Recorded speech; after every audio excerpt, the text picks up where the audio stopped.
Hi there, this is Kristen, and I am going to be going over one of the first documents. Actually, it's going to be maybe the third document that you'll see coming over from me. This is when you are ready to begin to write offers. So the documents we're going to be going over today are going to be the disclosure regarding the real estate agency relationship, as well as the residential purchase agreement. These are going to be the first documents that you see come over when we're ready to write the offer. So the first document that you're going to see come over along with the residential purchase agreement, on the top of that is going to be the AD, the disclosure regarding the agency relationship. And this basically outlines what the fiduciary duties are as a buyer's agent, what the fiduciary duties are as a seller's agent, and then if there is a dual representation, which means the listing agent is representing the seller and the buyer. So as you can see on the first page of this AD, here it outlines the seller's agent, the fiduciary duties there. And then down to agency relationship, both the buyer and the seller. This is when that transaction is going to be a dual representation. Also, it's going to outline the duties of the seller and the buyer as well. It's going to outline your responsibilities. So always take a look at that and just understand what everybody's role is during this escrow. This is going to ask for signatures of all parties as well as the broker's agent. And then we're going to come down to the residential purchase agreement. This is the actual offer that you will be submitting to the seller. So first, we want to start with the preparation date. This is not necessarily the date that you're making the offer. It's just the date that the document is being prepared. So what I really want you to focus on is the meat and the potatoes of this offer. And that's going to be the first couple of pages. And this is going to be your name, the property address, what you're offering, how long these contingencies are, and what's going to be included in the offer in terms of monetary value and things like that. Again, the preparation date here. Always take a look and make sure that this is the legal spelling of your name or names, if there's going to be one buyer, two buyer, three, four buyers. If this is an LLC, if it's going to be in the name of a trust. However we write this offer, say it is in the name of a trust or it is in the name of LLC, once it goes over to escrow, this is how a title is going to be taken on the property. So always make sure that that's correct, first and foremost. Next, we're going to be going to the property address. Always double check the address. Make sure that this is the property that you are wanting to put an offer on. You're going to have the street address, the city, county, and the zip code. You don't necessarily have to or need to know what the parcel number is. This is for tax purposes, so you don't really need to be concerned with that. Next, we're going to go down to the terms of the purchase offer. And so you're going to see here, like I mentioned earlier, the first page that we discussed was the agency disclosure. The second paragraph here under agency is going to be that confirmation. So it's going to check mark and let you know who's representing who in this agreement. So first you see here is going to be the seller's broker, and that's going to be the brokerage name. It's going to be the license number of the brokerage. And then you're going to see the agent's name, who's representing the seller, and then also the agent's license number.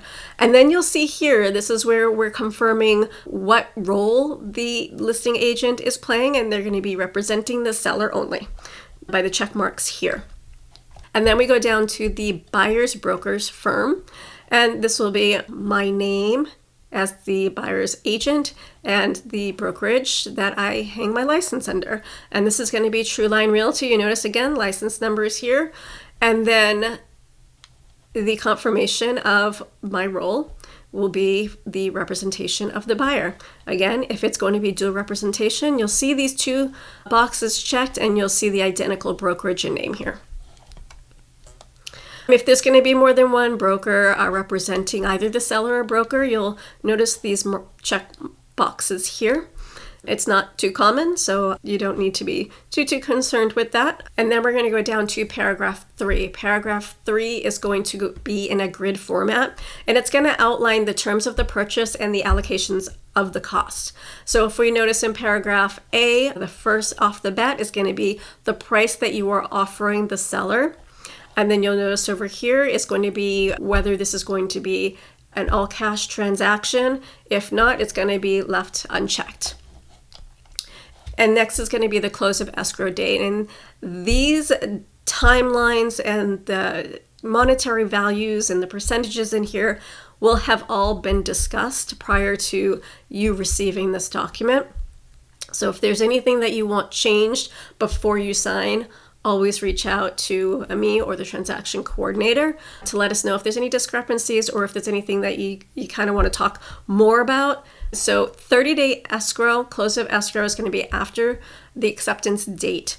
This can change, of course. This is just a typical close of escrow time frame. It could be 45 days. Maybe if you are offering the all cash purchase and you don't have the time allocations needed for going through the loan process, then maybe you want a faster escrow, and this would change to, say, maybe a 2-week escrow or 21-day escrow, a 3-week escrow. Next, you'll notice down here, if there's a specific day that you wanted to close on or needed to close on, say, maybe you're doing a contingency, you're selling your property and purchase another one, and there's a certain date that needs to fall on, then you would see this check box marked here, and the date would be entered right there. The expiration of this offer, just by default, it's going to be 3 days. We could put any day and time in here. So say, for instance, we know that the seller is not going to be able to review offers until maybe a week later. So you're writing the offer, say, on a Saturday, and they won't be back in town or back into the country until the following Saturday.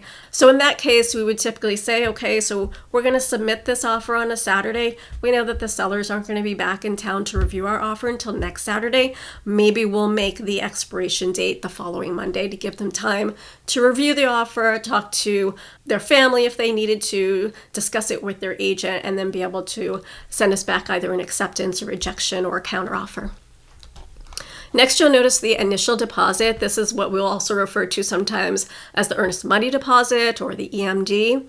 This is typically going to be by, some of our industry standards, or default is going to be about 3%. We can always discuss what that initial deposit is going to be. If you wanted, to do a little bit less, if you wanted to do like a 1% or a 2%, this is not in addition to your closing costs, or it's not in addition to your down payment. It is part of that number there. This is going to be an increased deposit, say after all contingencies are removed, maybe to make your offer stronger. You want to say, after we remove our contingencies, we'll put into escrow an additional 1%, just sometimes to make the offer stronger, to let them know that you are a serious buyer. And next, we're going to go down to your loan amount. Say you're going to be putting 3% down, or 3.5% down, or 20% or 50%. This is going to, and this is if you're getting financing. This is not going to be if it's all cash. So if you're getting financing, you're going to we're going to have the loan amount here, and then you'll see here, it's going to be, say our interest rates right now are just in the high fives, say 5.86. Maybe we'll, do a little bit buffer because interest rates fluctuate. They can change. Maybe we would do, this is not to exceed 6.25%. Buyer to pay points. If you are paying down your points, this is something that you discuss with the lender. Let me know if you're paying down points so we can enter that into the offer as well. Now you'll see right here, if this is going to be conventional, we're just going to leave it as is. But if you're getting another type of financing, say FHA, USDA, VA, seller financing, down payment assistance, this is information that we will need to put into the offer so that the seller knows what type of financing you will be getting, because FHA has different guidelines than a conventional and things like that. If this is going to be a VA or FHA loan, there are lender requirements for repairs, and this list needs to be delivered 17 days after acceptance.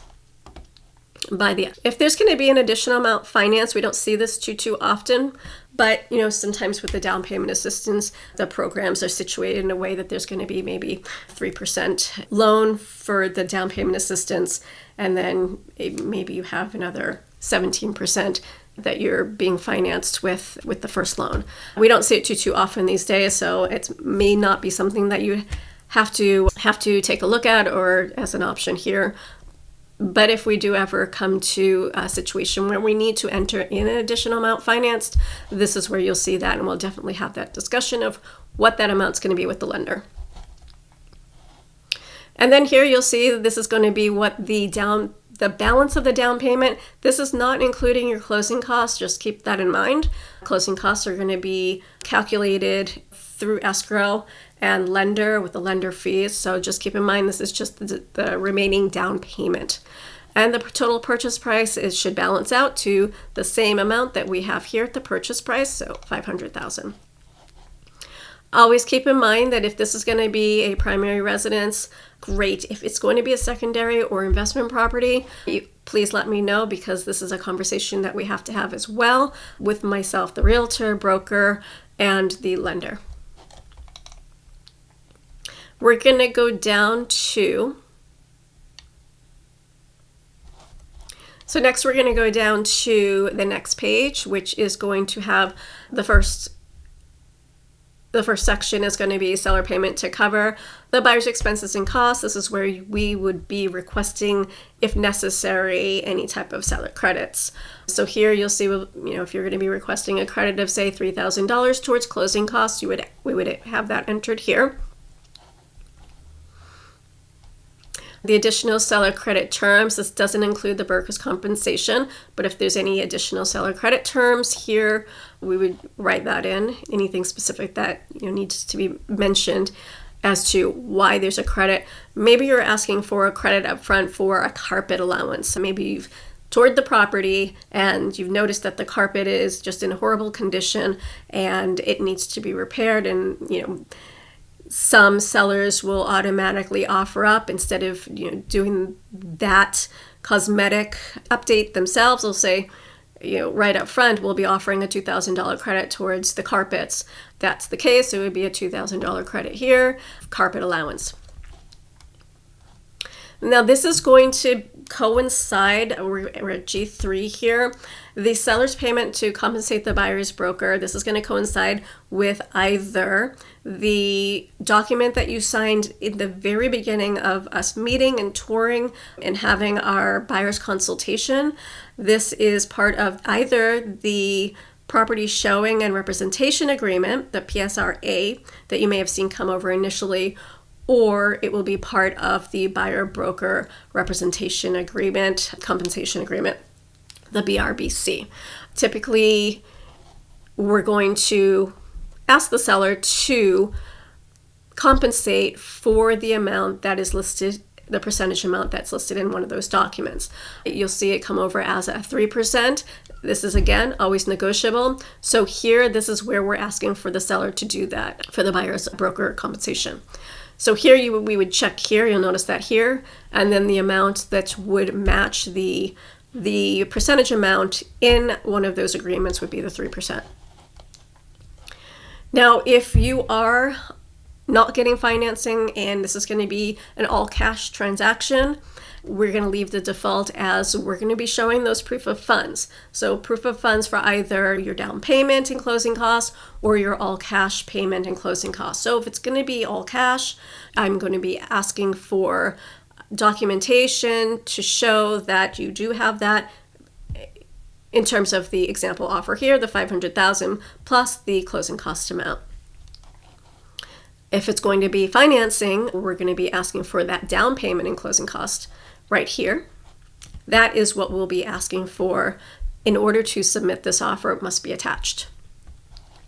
Verification of loan. So again, this is going to be attached to the offer as well. It's going to be part of the offer package. And this is going to be the pre-approval, the direct underwriting pre-approval. You will see a pre-qualification a section here where there's an allowable checkbox. We don't typically like to do the pre-qualifications because it's kind of like the lowest on the totem pole of strength of the lender approval. We are always going to, for the most part, going to be sending over a pre-approval or a underwritten pre-approval here. Final verification of the condition of the property. This is once, we're closer to the close of escrow, and that's what we refer to as the final walkthrough. You walk through the property, make sure that it is in the same or better condition that it was when you wrote the offer. So you'll notice here that that is going to be typically 5 days before the close of escrow. If it's going to be anything prior, maybe you're going to be on vacation and you need to do it 6 days, or there needs to be a different date here. If you need to assign a different name to the transaction. So say we wrote the offer in the name of Michael Brown, and during escrow, within the allotted time frame, which sometimes could be default, the 17 days, you say, I would like to assign this to a different party, or I would like to assign it to my trust. This is the contingency period by default. If that needs to change, we would change the offer request here to change the dates. Loan contingencies. Now this is going to be the bulk of the contingencies. This is what we're going to refer to a lot in terms of our timeline and sticking to our timeline. This is going to be the bulk of it. These default times at 17 days, you will most likely see changed here, depending on how strong the offer needs to be, depending on the situation and what the seller is looking for. On a case-by-case basis, you'll see some of these timelines change in the offer. Things could change during the counter offers, but this is what the offer is going to be initially. So loan contingency, we typically leave at 17 days, as long as possible. It typically takes lenders 17 to 21 days to get the final approval and clear to close. Now, if there's not going to be a loan contingency, say you are getting a loan, but you don't want to have that contingency, maybe strength of offer, and you have the cash available as a backup in the event that, something goes awry with the loan. You do have that option to say, you know what, I'm just going to remove the loan contingency. Another scenario for that would be is if the lender has already directly underwritten approved you, maybe the lender's only waiting for insurance and the lender's only waiting for an appraisal, you can remove the loan contingency and leave the appraisal contingency in place. These are different strategies and options that are negotiated and discussed on a case-by-case basis. So depending on the scenario, that needs to be discussed and approached with each offer, each property. That's where these items will change. The appraisal was waived, so we can go ahead and say there's no appraisal here. We can checkbox that. That means that there's no contingency there for, say, the appraisal or loan. By default, 17 days. Now, we never really like to match up these 17 days with loan and appraisal, so we typically will drop this down to 14 days. Before the loan can be approved in most cases, it needs to appraise at value or above. Now, if the lender says we don't need that appraisal, it's waived, then you can go ahead and check that box, or you can always just leave it in and we can remove it after the fact. So next we're going to go down to one of the first contingencies that needs to be removed, and that's going to be the investigation of the property. Right off the bat, once your offer is accepted, the first thing we're going to do is we're going to call the inspectors, whether that be general inspector, roof, plumbing, you name it, all the inspections that you want to get with the property. This is part of your investigation period. It also has to do with getting the seller's documentation over all the things that have to do with making sure that this is a property that you want to move forward with. It's in the condition. If it's not in the condition that you like, maybe there's a negotiation there with a request for repairs or credits for repairs. But everything gets negotiated within this time frame. I'm going to tell you, these days, we'd never leave it at default any longer. Number one, if we did leave it at the 17-day default, we would 100% get countered out. So we typically are going to drop that down to a 14-day. We may get counted out to maybe a 12-day or even a 10-day, some cases even 7 days. Not unheard of to see it as low as 7 days. If you have a fast escrow, say you've got a 2-week escrow, and this is going to be an all-cash transaction, you could see the seller countering this out in 5 days and needing to get these inspections done in 5 days.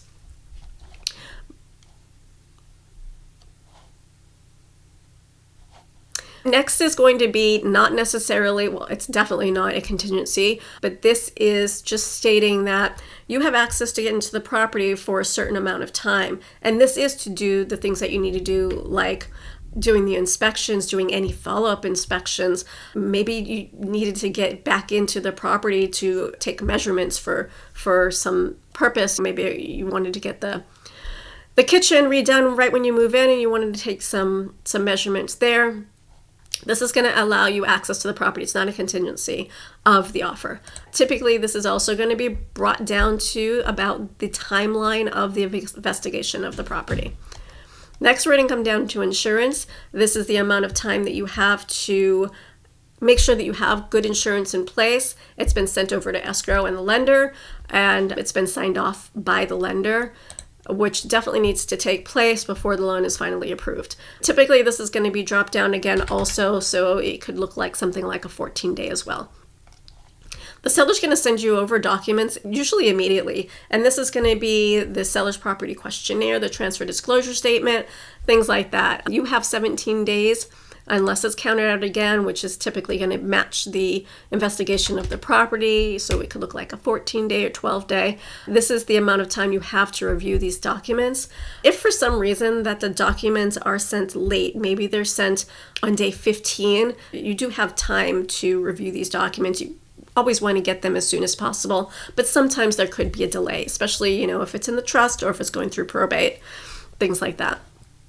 Preliminary title report. This is going to come over making sure that there's, what the liens are on the property, if any, making sure there's no clouds on the title, things like that. You have that time to take a look at that report. Common interest disclosures will come over as, if this is going to be an HOA development, there's going to be some HOA documentation, maybe CC&Rs, conditions, covenants, and restrictions. There could be financial documents from the HOA, things like that. That could also look like a 14-day. Now, say that there's going to be some items in the property that are leased or liened. For example, it could be solar. So say there's a solar panels on top of the home, but they are leased or liened. They're not paid off. There's going to be a transfer that needs to take place. There could be monthly payments. There could be a payoff, things like that. Those are documents that need to be reviewed and accepted as well. Typically, that's going to look like a 14-day. I'll tell you, with some more difficult liened or leased items, it could take a little bit longer than that. And again, these time frames, we are always going to do our best to meet these timelines, but things happen sometimes. So say the documents for the solar panels, there's a discrepancy there. We may have to ask for an extension. Maybe we need to go to, we signed off at 14 days, so we need to go to 15, 16 days. We would, in that case, be able to ask the seller for an extension in those types of cases. Okay, so our next section is going to be time of possession. This is going to be the date that you actually take possession of the property and moving trucks show up. It's not necessarily going to be the exact time of recording, but by default, we do have upon recording. Now, if it's going to be later in the day, say we recorded at 10 a.m. in the morning, and for some reason you're not going to be able to take possession until 6 p.m. at night. Maybe the seller is moving out that day. Maybe they have a concurrent close, and for their property, they need to move out on that day and they can't get out until 6 p.m. Then we would checkbox that, or we'd put a certain time here in this section here. But by default, it's going to be at recording. And we're going to go down to the next paragraph, which is going to be the seller occupied or vacant units. For instance, say you're going to close on the 10th of December and the seller has asked already, I'm going to need an extra 2 days after the close of escrow to move out, and could be because of a case like the contingency sale and purchase of both properties. So if that was going to happen, you would see here, say you needed 2 days after the close of escrow. We don't see too often, we did during the COVID years, that sellers were asking for like a month or two to stay in the property. But if there's a case like that, then you would see this checked here. And then there's an additional form that would need to be filled out called the SIP, seller in possession. All right. If the property is going to be occupied, say there's tenants in the property there's going to be another form here, and this is just letting you know that there's going to be a form attached, whether the property is going to be delivered vacant or with tenants in place. And this needs to be attached regardless when you write the offer if there's a tenant in there. This is the tenant occupied property addendum, so you'll see that checked here, and that will be added to the offer package as well. Down here, we're going to take a look at the documents and time for performance, and this is going to outline how much time these documents need to be delivered to you. So the seller has the time of, by default, is going to be 7 days to deliver their documents to you. That, again, like I said, is going to be the seller property questionnaire, transfer disclosure statement, so 7 days there. You and the seller should be signing your opening escrow documents 5 days after you receive them. Sometimes they don't come for 2 days after you open up escrow, 3 days after you open up escrow. But once you receive those, you have 5 days to take a look at them, sign them, ask any questions, and get them back to escrow. So if the seller has to pay for the HOA documents in order to get those into escrow so that they can deliver them to you, they have 3 days by default to pay those fees to make sure that you get your documents timely. Also, 7 days to install the smoke alarm if they're not in there, carbon monoxide detectors, water heater strapping. If those things aren't done, they have 7 days to get those completed. Those definitely have to be done before, if there's going to be an appraisal, before the appraisal, because those are items also that the appraiser is going to look at. If you're going to be signing on behalf of, say, an LLC, a company, or a trust, then this is giving you 3 days to sign a document, which is evidence of representative authority. We typically will know if you are going to be needing to have that document signed. You'll notice at the bottom of this document that there's a spot for that. Next, we're going to be talking about items that are included and excluded from the property. And so typically we're going to know when we're walking through the property, or I've discussed with the listing agent, they've mentioned that there are some items that are going to stay or not. So sometimes we'll know ahead of time. But typical items that we're always going to check, unless you say to me, we just bought a brand new washer and dryer, really don't want the one that's in there, we're going to leave those unchecked. Dishwasher, microwave, if there's any video security, the stove, the refrigerator, if there's any wine fridges, security cameras to stay. So all of these items here, if you want them to stay in the property, we're going to go ahead and check box those. Now, if there's, say, we've walked through the property and the listing agent has specifically said, the chandelier is not going to stay with the property, and also they are wanting to take all of their potted plants. So here you would enter in the excluded items, the chandelier, the potted plants. Now, our next section is going to be who pays for what. And so we're going to walk through these, and I'm going to check them as we go down, because typically we are requesting them to pay for most of these items. So natural hazard disclosure, it will sometimes come over with the seller's disclosures. So we are always going to ask for an environmental report here, provided by, usually we will ask for NHD. So next is going to be an optional disclosure.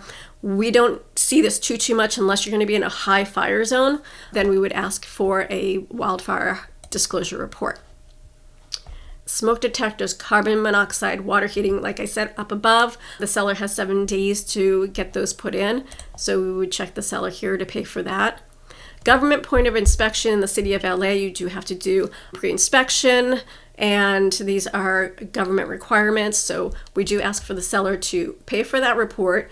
And then if there's any remedial action, we ask for them to correct these items. So if they're water heater is not braced, which is one of them, there isn't a seismic gas shutoff, low flow toilets, showers, if those aren't done, smoke detectors, we ask for the seller to get those done before the close of escrow.